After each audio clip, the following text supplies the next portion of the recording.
Hi, I'm Antonia Dodge with Personality Hacker, and today I want to talk about calibrating your emotional thermostat. What I've noticed with thermostats is that people usually have a comfort zone of where they want their temperature to be set.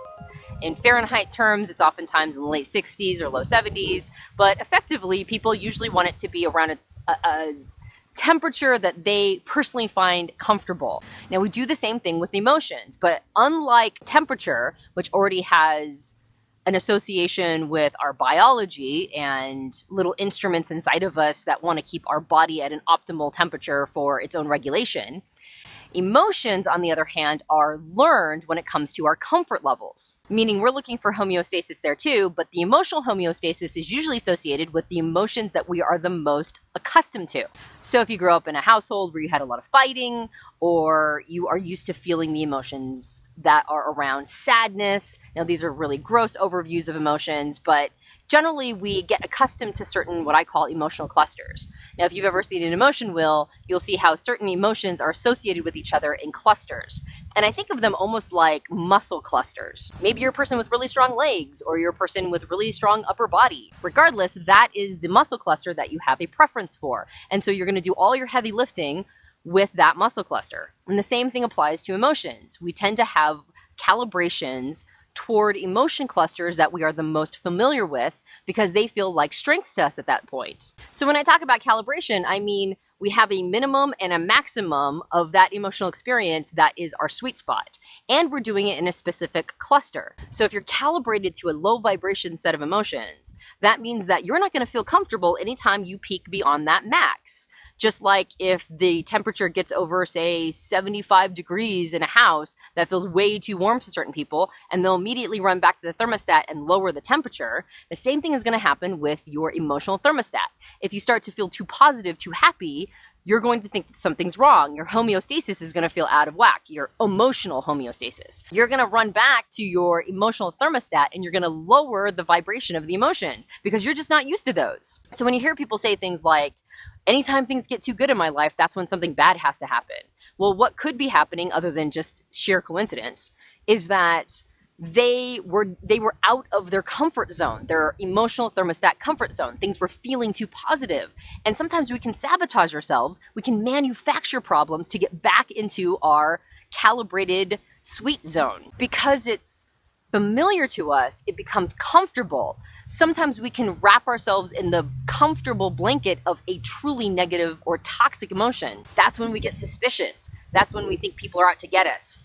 That's when we think this is too good to be true. So now you're out of your comfort zone, and now you're having to deal with all of these emotions that might be kind of unfamiliar to you. Feelings like pure joy, or pleasure, or fun, or excitement, or novelty. These might all feel so far out of your frame that you experience positive emotions as bad or wrong. So then what do?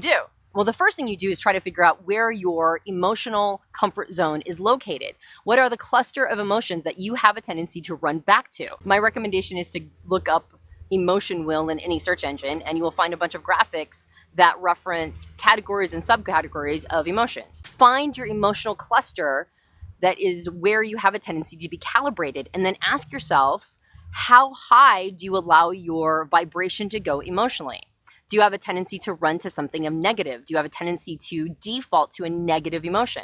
So for me, that was shame. I had a tendency to feel shame even though that was not the appropriate emotion at all to feel. And yet that was where my emotional cluster landed, was shame and things that related to shame. So anytime anything happened, I would kick up an emotion of shame, which was not particularly high vibration. I would take responsibility for things that were not my responsibility at all. And I would always assume that I was in the wrong. That was my comfort zone. Shame was my comfort zone. I got to a point where I realized I didn't want shame to be my comfort zone. I wanted joy to be my comfort zone, pleasure. I wanted to feel fulfilled. I wanted fulfillment to be my comfort zone. And I wanted everything that I experienced to reference back to a higher vibration of emotions. So I worked really hard to make sure that when I was experiencing something that was a high vibration feeling, I wouldn't feel like I had to sabotage it. I wouldn't have to go in and manufacture a problem to put myself back in the low vibration experience of shame. And it works.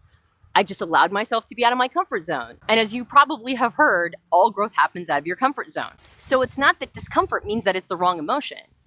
In fact, You want to feel uncomfortable if your comfort zone is in low vibration emotions. You want to be out of your comfort zone and into high vibration emotions until that becomes your new comfort zone.